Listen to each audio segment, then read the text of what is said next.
لیکن اگر ساری زندگی کوئی یہ کہتا رہے کہ اللہ مجھے آزادی عطا کر دے، آزادی عطا کر دے، آزادی عطا کر دے، جد و جہد نہ کرے، محنت نہ کرے، کوشش نہ کرے اور آزادی کی قیمت ادا کرنے کے لیے تیار نہ ہو، تو وہ 40 سال تک بھی ایک جگہ بیٹھ کر یہ کہتا رہے اللہ اس کو آزادی نہیں دیں گے۔ اس کی مثال قرآن حکیم کے اندر موجود ہے۔ قرآن حکیم کے اندر اس کی مثال بنی اسرائیل کے حوالے سے موجود ہے کہ اللہ تعالیٰ نے فرعون جیسے دشمن کو غرق کر کے حضرت موسیٰ علیہ السلام کے ساتھ، حضرت ہارون علیہ السلام کے ساتھ 6 لاکھ سے زائد بنی اسرائیل کو اس بڑے دشمن سے نجات دی، اور نجات دینے کے بعد چلتے چلتے چلتے چلتے جب وہ ایک وادی میں پہنچے تو اللہ تعالیٰ نے شرط لگا دی۔ وہ شرط یہ لگائی کہ میں نے بڑے دشمن سے تمہیں نجات دلا دی اپنی قدرت کے ذریعے سے، تمہارے لیے سمندر کو چیر دیا، سمندر کے راستے بنا دیے، فرعون کو اسی سمندر میں غرق کر دیا، لیکن اب یہ نہ سمجھنا کہ ہم مکمل طور پر مفت میں آزاد ہو جائیں گے۔ فرمایا نہیں، اب آپ کے آگے آپ کا ایک دشمن ہے، اور وہ قوم ہے قوم عمالقہ، جنگجو قوم۔ جب تک اس قوم کے ساتھ تم جہاد نہیں کرو گے اس وقت تک میں تمہیں آزادی نہیں دوں گا۔ ذہنی غلامی کی ماری ہوئی یہ قوم، ذہنی غلامی سب سے بری غلامی، سب سے بری غلامی۔ ویسے تو جسمانی غلامی بھی بری غلامی ہے، انسانی جبین پر سب سے برا داغ غلامی کا داغ ہوتا،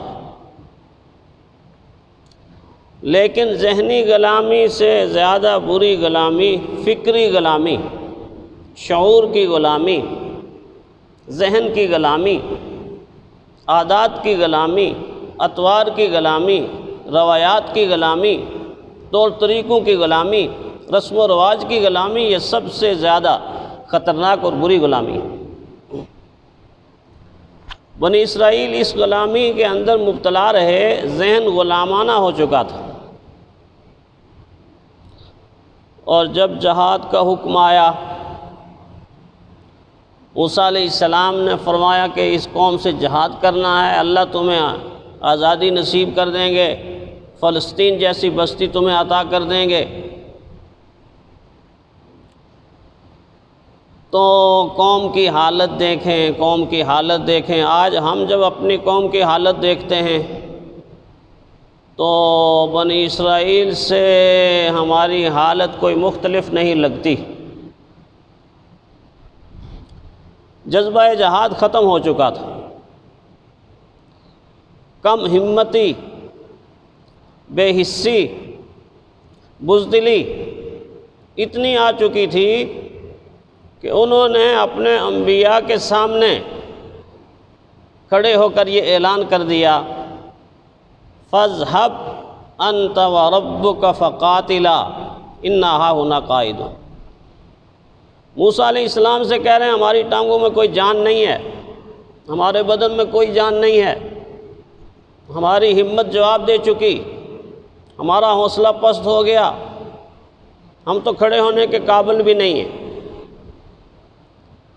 بس آپ چلے جائیں، آپ کا رب چلا جائے اور قوم عمالقہ سے آپ جہاد کریں، جب آپ کامیاب ہو جائیں گے تو ہم آگے بڑھ کے فلسطین میں چلے جائیں گے۔ آپ دیکھ لیجئے قوم کا حال، قوم کی حالت۔ کاش کہ آج مسلمانوں کی حالت بھی یہی ہے۔ آج مسلمانوں کو جہاد کے لفظ سے اتنا خوفزدہ کر دیا گیا ہے، اتنا خوفزدہ کر دیا گیا ہے کہ وہ سمجھتا ہے کوئی آسمان میرے سر کے اوپر ٹوٹ پڑا۔ اللہ تعالیٰ نے جب ان کی یہ حالت دیکھی تو دو انبیاء ان میں موجود ہیں، موسیٰ علیہ السلام موجود ہیں، موسیٰ علیہ السلام کے بڑے بھائی حضرت ہارون موجود ہیں۔ حیرت کی بات یہ ہے کہ کیا دو نبی دن رات دعا نہیں کر رہے ہوں گے؟ دعا کرتے رہے۔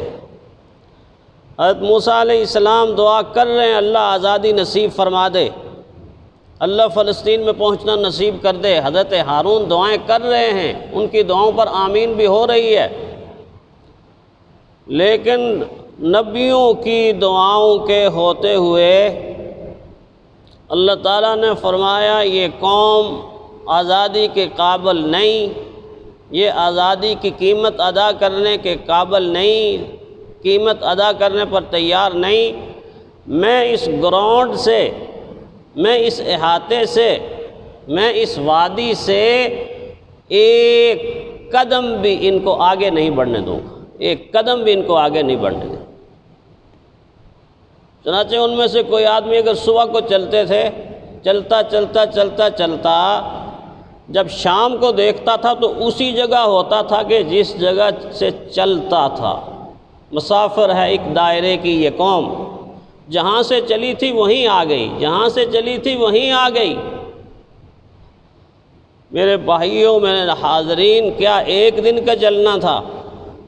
ایک دن کا نہیں، 2 دن کا نہیں، 1 سال کا نہیں، 2 سال کا نہیں، 10 سال کا نہیں، 20 سال کا نہیں، 40 سال تک بنی اسرائیل اس احاطے میں، اس وادی میں گھومتے رہے جس طرح کولو کا بیل چکر لگا لگا کے تیل نکالتا۔ اللہ تعالیٰ نے آزادی کی نعمت انہیں عطا نہیں کی، اور جب 40 سال مکمل ہوئے اس وقت حضرت موسیٰ علیہ السلام کا انتقال ہو چکا تھا، حضرت ہارون علیہ السلام کی رحلت ہو چکی تھی۔ دونوں جلیل القدر نبی اسی وادی کے اندر اللہ تعالیٰ کے پاس پہنچ چکے تھے، آزادی تب بھی نہیں ملی۔ جس نسل نے آزادی کی قیمت ادا کرنے سے انکار کیا تھا، اس نسل کے آنے والی نسل جو اس سے آئی، جب وہ آئی تو پھر وہ آزادی کی قیمت دینے کے لیے تیار ہو گئی۔ نسل نو، پھر یوشع بن نون آئے، ان کی قیادت میں انہوں نے جہاد کیا اور قوم عمالقہ کے ساتھ لڑے، تب جا کر اللہ تعالیٰ نے فلسطین کو ان کے حوالے کیا۔ اس سے آپ اندازہ کریں کہ آزادی کتنی بڑی نعمت ہے، کتنی بڑی نعمت ہے۔ نہ بن مانگے ملتی ہے، نہ صرف مانگنے سے ملتی ہے، بلکہ مانگنے کے ساتھ ساتھ جب تک قوم اس کے لیے اس کی قیمت ادا نہ کرے، اللہ تعالیٰ نہیں نصیب کرتا۔